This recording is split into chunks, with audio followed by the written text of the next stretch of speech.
Halo dulur Sampurasun, bagaimana kabarnya? Semoga kalian sehat selalu dan diberi rezeki yang melimpah. Balik lagi bersama saya Steve Dul Austin. Pada video kali ini saya akan kembali merangkum film yang berjudul Breakthrough tahun 2021. Oke lah dulur, tanpa panjang lebar lagi, kita langsung saja ke filmnya.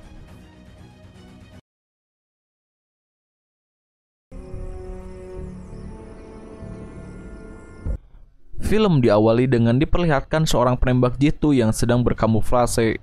也知道格拉先生是金三角有名的大盗。 DP 给我，你放心好了，我会让他的家。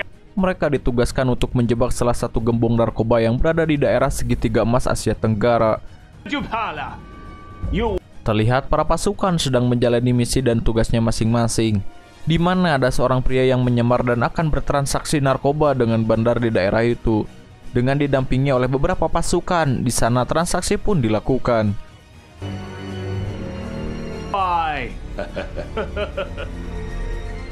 Namun tidak lama, salah satu prajurit melihat ada pergerakan yang mencurigakan dari pihak musuh, dan akhirnya saling tembak pun terjadi. 不是说好的速决吗？我看没那么简单。你搞我！不是我，我没有。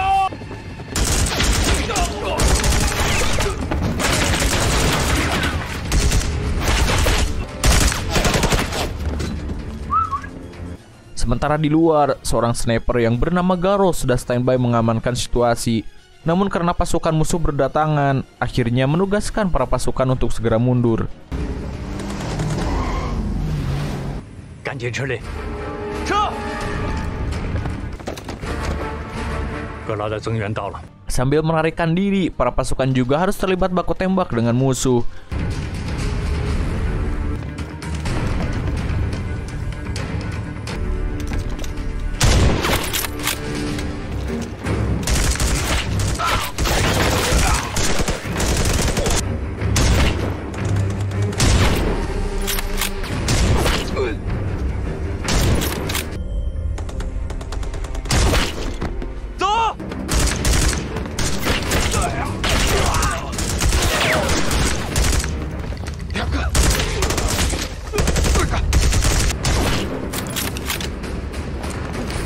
Namun di sisi lain, kita akan diperlihatkan dengan seorang perempuan yang sedang membawa senapan. Dan ternyata perempuan tersebut adalah pasukan andalan musuh.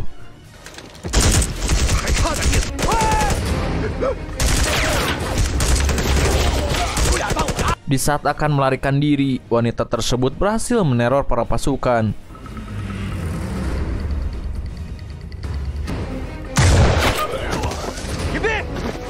Sehingga para pasukan harus terhenti dan berlindung diri agar bisa menghindari dari serangannya.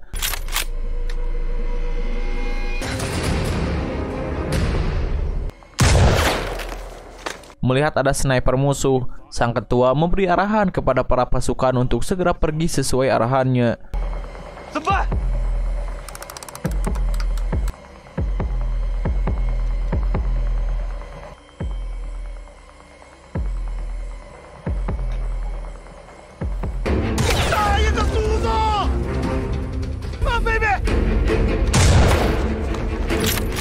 Setelah beberapa tembakan dilepaskan, akhirnya sang kapten mengetahui di mana posisi sniper musuh itu berada.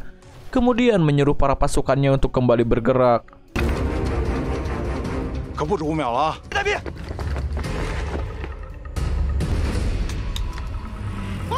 Mengetahui targetnya bergerak, ia juga segera berpindah tempat.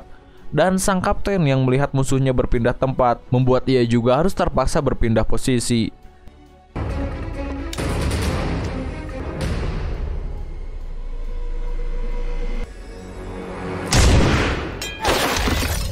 Di saat itu, tembakan sang kapten hampir saja mengenai sang musuh. Namun dia tidak tinggal diam. Wanita itu mencoba untuk menembak posisi si kapten. Hingga akhirnya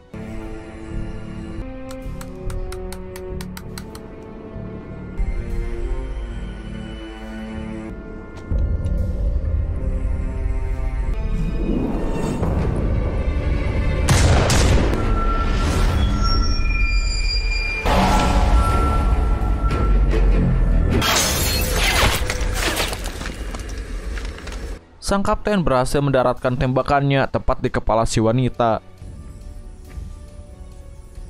安全。 Setelah berhasil melumpuhkan pasukan musuh dan penembak jitu, para pasukan pun segera bergegas pergi ke dalam mobil. Namun saat dalam perjalanan, ternyata para pasukan musuh juga datang silih berganti. Dan dari sinilah aksi kejar-kejaran pun terjadi.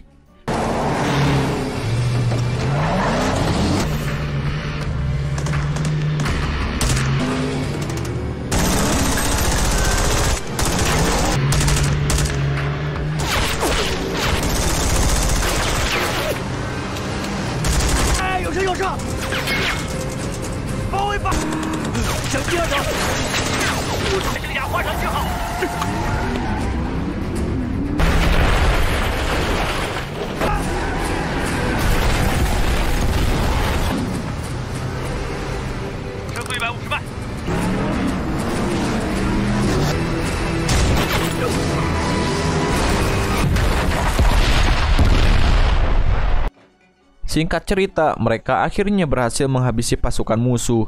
Setelah misi itu berhasil, mereka pun melepaskan lelahnya dengan menghibur diri di sebuah bar. Namun di sisi itu, sang kapten hanya duduk terdiam dan terus menatap pada koin yang dipegangnya. Lantas ia ditanya oleh bosnya mengenai koin tersebut.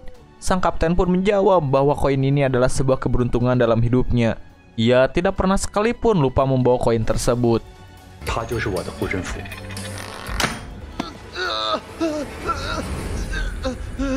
Scene kemudian berpindah ke tempat lain, di mana kita akan diperlihatkan seorang pria yang tengah asyik menyiksa.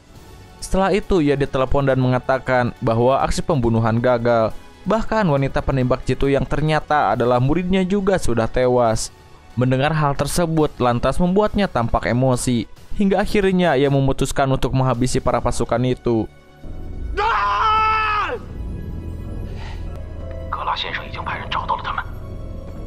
Dan benar saja, di saat sang kapten tengah di toilet, ia berfirasat bahwa ada yang mencurigakan di sekitarnya.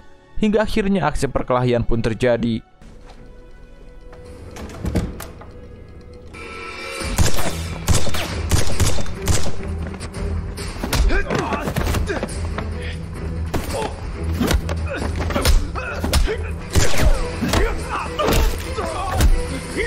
Sementara di bar, pasukan sedang asik berdansa dan tiba-tiba melihat ada granat, salah satu pasukan mengorbankan dirinya. Dan dari sini situasi pun menjadi kacau.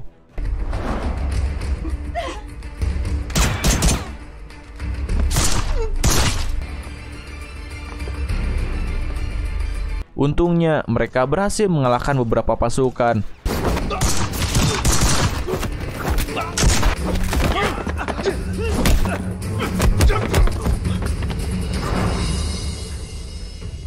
Namun di saat mereka akan melarikan diri, di gedung lain ada seorang penembak jitu yang sedang mengincar mereka. Tanpa mereka sadari bahwa si penembak musuh tengah mengincar mereka. Dan saat melewati jembatan,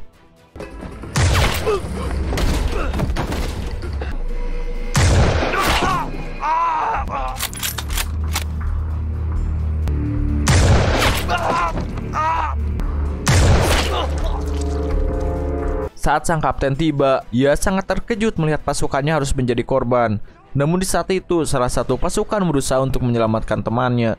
Tapi sang kapten mengingatkannya bahwa itu adalah sebuah jebakan. Sang kapten lalu berniat mengalihkan perhatian. Tujuannya agar si pasukan wanita itu bisa menolong temannya.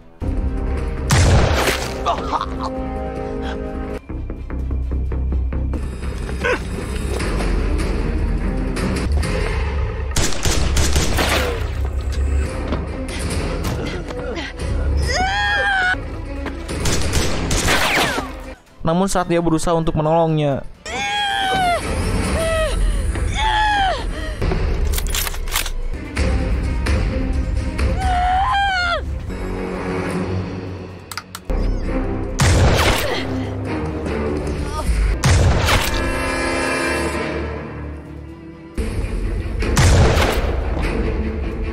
tak ada pilihan lagi, ia pun berusaha untuk melawannya, sehingga adu tembak pun berlangsung lama.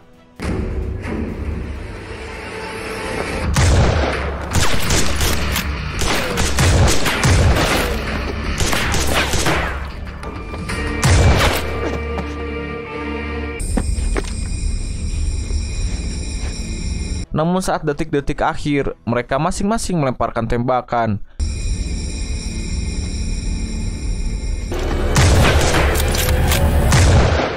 Dan sayangnya, sang kaptenlah yang terkena tembakan.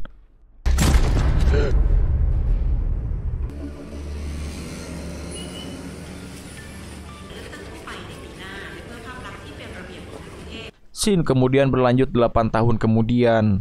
Terlihat sekarang si kapten sudah pensiun dan memilih untuk menjadi tukang mie ayam. Tanpa ada beban dan tugas lagi, ia sepertinya menikmati hidup yang sederhana ini. Namun tidak dengan anaknya. Anaknya sepertinya sangat benci terhadap ayahnya. Entah apa alasannya, kita akan tahu di scene selanjutnya.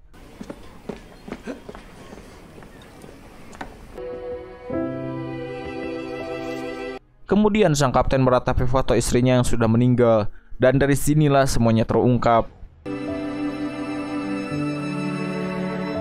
Jadi saat 8 tahun yang lalu, saat aksi adu tembak itu berlangsung, ternyata sang kapten masih terselamatkan berkat koin yang selalu ia bawa. Jadi koin tersebut menahan luncuran peluru, sehingga peluru tidak menembus terlalu parah pada tubuhnya. Di sana ia sedang bersama istri dan juga anaknya yang bernama Kiki. Saat ia sudah sadar, istrinya langsung menceritakan perihal koin yang berhasil menyelamatkan hidupnya. Tapi entah apa yang dipikirkan sang kapten, ia langsung kembali bangkit dan berusaha untuk mengejar si penembak musuh tersebut. Jelas hal itu sangat dilarang istrinya, sehingga ia berusaha mengejarnya agar istirahat. Namun saat menyeberang jalan,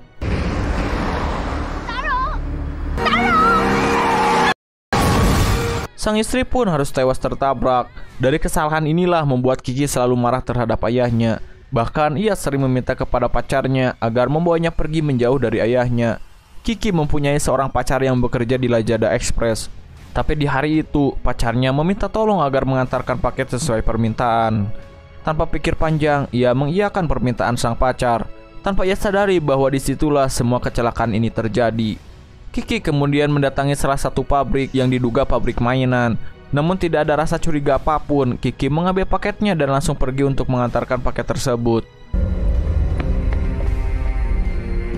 Saat di tengah perjalanan, ia berhenti dulu sebentar di toko ayahnya. Namun bersamaan dengan itu, ada salah satu tetangganya yang ingin membantu membawa barang-barang ayah Kiki. Tapi ia menyimpan paket itu di dekat paket yang akan Kiki antar. Setelah selesai membantu, Paman Liung pamit untuk pulang. Dan memang sudah bisa ditebak, Paman Liung malah membawa paket yang Kiki bawa. Dan dari tertukar paket inilah yang akan membuat Kiki dalam bahaya. Scene kemudian berpindah ke pabrik mainan tadi. Dan ternyata itu bukanlah pabrik mainan, melainkan adalah pabrik produksi narkoba. Seorang bandar ditelepon oleh konsumennya yang komplain. Si konsumen menanyakan barang yang ia pesan. Ternyata paket yang ia pesan hanya berisi pupuk tanaman.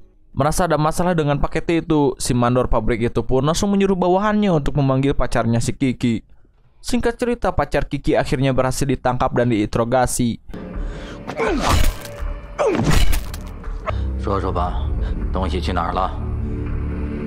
Setelah beberapa pertanyaan dan siksaan, ia mengatakan bahwa yang mengantarkan paket tersebut bukan dirinya, melainkan pacarnya.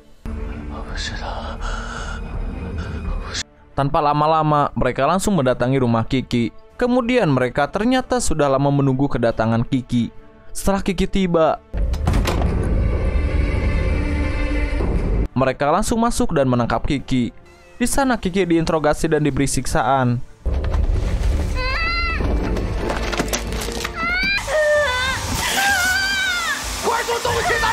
Jelas Kiki yang tidak tahu apa-apa terus menjawab bahwa dirinya tidak tahu. Hingga akhirnya mereka pun membawa Kiki. Di tempat yang sama, Paman Liang melihat Kiki diculik oleh orang yang tidak dikenal.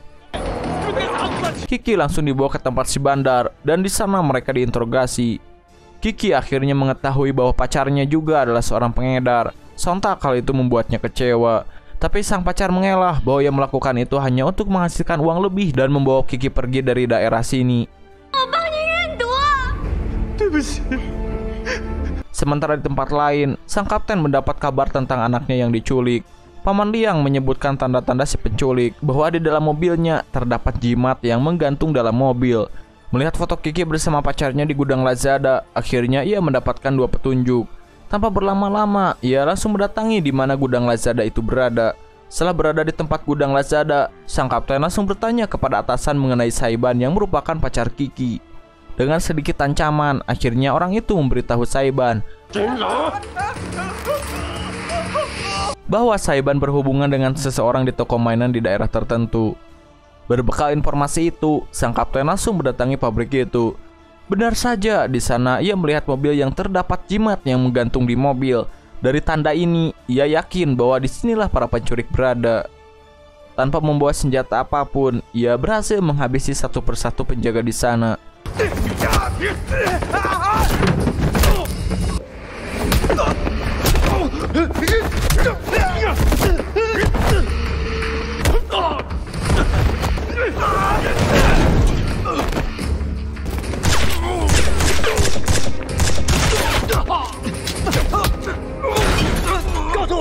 Sang kapten terus bertanya-tanya di mana putrinya, tapi orang-orang di sana malah berusaha menembak si kapten.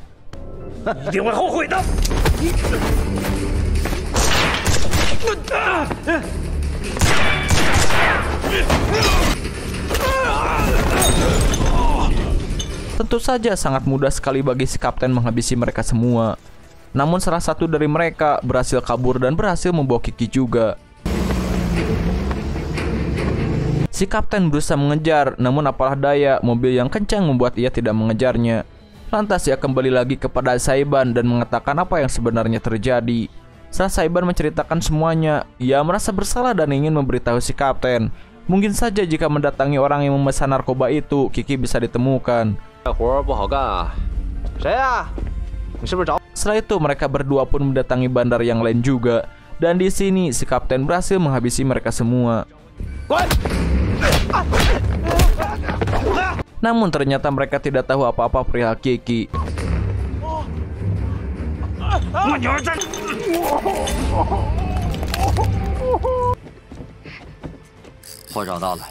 Sementara di tempat lain, kita akan diperlihatkan bos besar Narkoboy dan si penembak jitu yang di scene awal tadi. Mereka membawa Kiki ke hadapannya dan mengatakan bahwa paketnya tertukar. Ia memberitahu bahwa Kiki adalah anak dari orang yang menyimpan paket narkoba itu. Tidak lama, sang kapten langsung menelepon si bos Narkoboy. Kapten memberi peringatan kepadanya agar tidak menyentuh Kiki.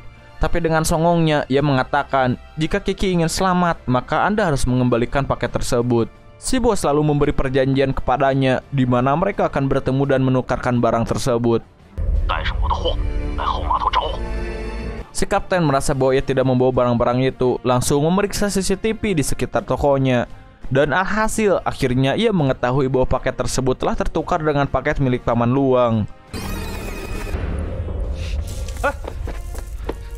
Sementara di tempat lain, si bos memerintahkan si penembak jitu untuk segera membunuhnya dan mengambil paket tersebut. Di tempat lain, sang kapten sudah sampai di kediaman Paman Luang. Ia langsung menanyakan perihal paket yang tertukar. Tidak tahu apa yang sedang terjadi, Paman Luang pun langsung memberi paket itu. Dan benar saja, ternyata paket itu berisi narkoba.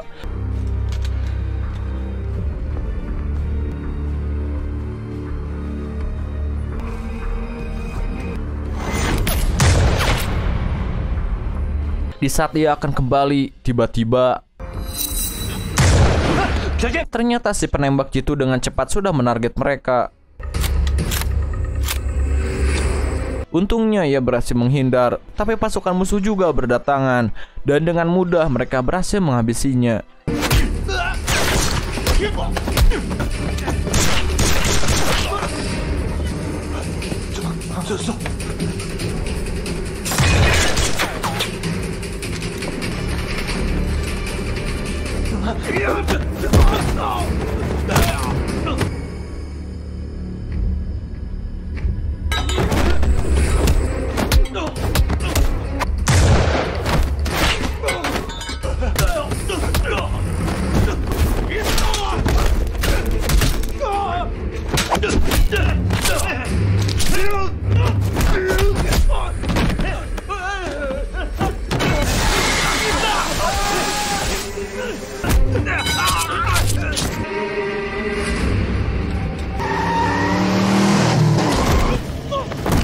Namun di sana ia terus dikejar oleh musuh.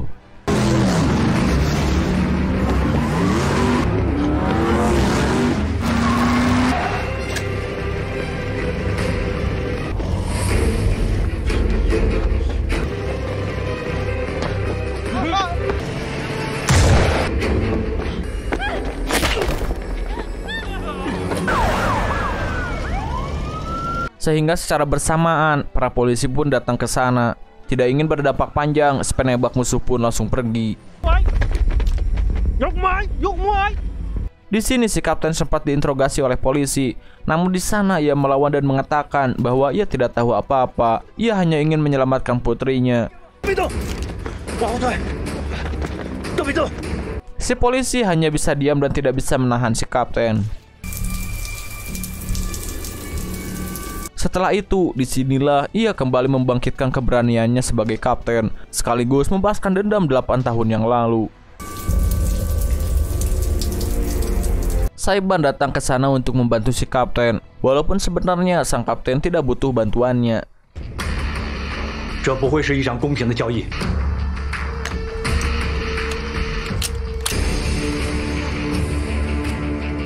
Singkat cerita, pagi pun tiba, di mana mereka berdua mengedap-kedap dan membunuh satu persatu para penjaga.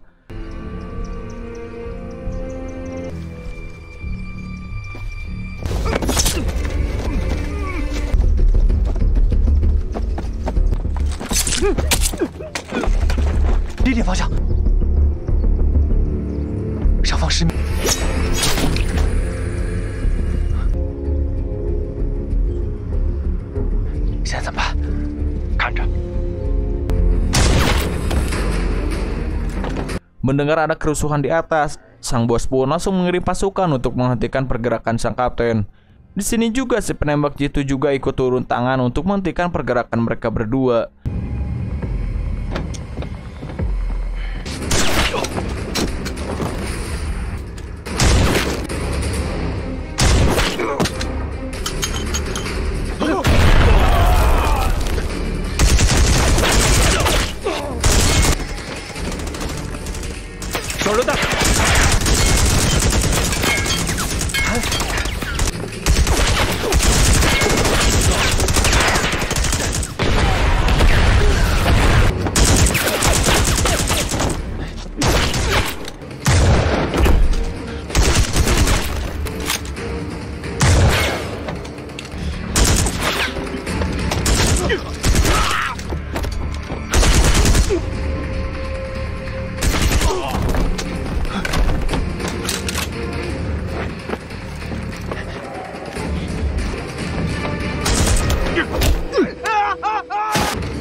Mengetahui kehadiran sang kapten, si bos langsung menyuruhnya untuk keluar dan melakukan pertukaran tersebut.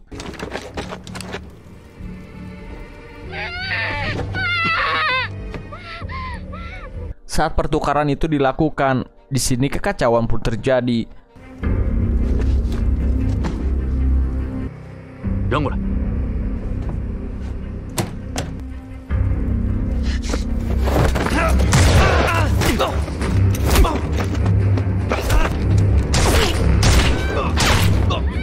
Tapi si kapten berhasil membawa Kiki pergi. Namun bahayanya, si bos menempelkan bom peledak di tubuh Kiki. Setelah bersembunyi di tempat aman, ia berhasil mematikan bom tersebut, yang kemudian membawa Kiki pergi.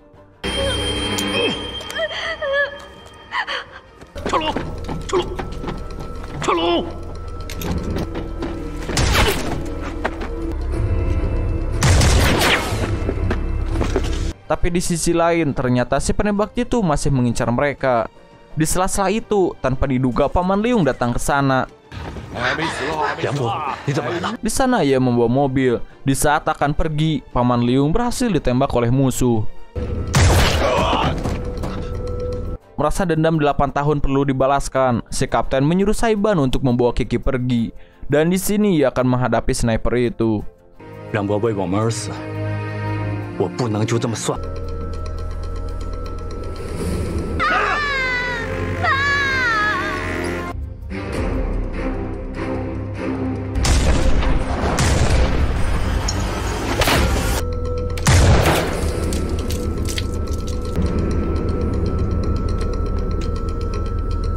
Setelah pertarungan yang cukup lama, mereka melepaskan tembakan terakhir sama seperti di awal film ini.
Dan di sini si kapten berhasil membunuhnya.